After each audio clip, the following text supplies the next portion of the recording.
Hello, this is Pastor Brian Anderson with another daily devotion. We today are in Matthew chapter 20, and I'm going to read verses 25 to 28.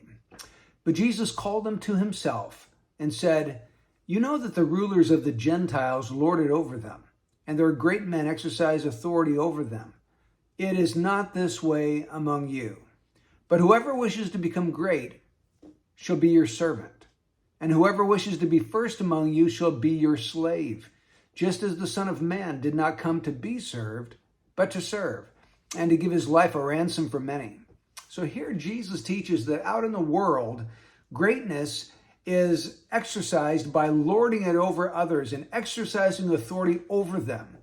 However, Jesus says that in his kingdom, those who want to be great have to become the servants to all the rest. They need to follow the example of Christ, who didn't come to be served, but to serve and to lay down his life a ransom for many. So the kingdom of God and the world, we understand, they operate on two entirely different frameworks. We need to be careful that we don't bring the ideas and philosophies of the world into the church, because Jesus says that they're actually very different from each other. For example, Jesus said, "For that which is highly esteemed among men is detestable in the sight of God." He also said, "He who humbles himself shall be exalted, and he who exalts himself shall be humbled." Furthermore, he said, "The last shall be first, and the first shall be last." You see, Jesus' kingdom is completely upside down compared to the ways of the world.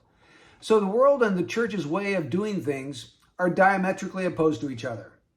Usually the world chooses its leaders based on things like how much money the person has, how powerful he is out in society, any personal charisma that he might possess. But that's not how the church is to choose its leaders. For example, we shouldn't be running the church like a business, doing whatever it takes to bring in enough money to keep the machinery going. The pastor shouldn't conduct himself like the owner of a corporation selling a service, and the members of the church shouldn't see themselves as customers buying a service. In the church, those who humble themselves to serve others should be recognized as those possessing true greatness. Not those who've been successful and powerful out in the world, but we're talking about those who are real servants of others. So may we seek to be humble servants in our churches. I'm speaking to you now. Are you a humble servant in your local church?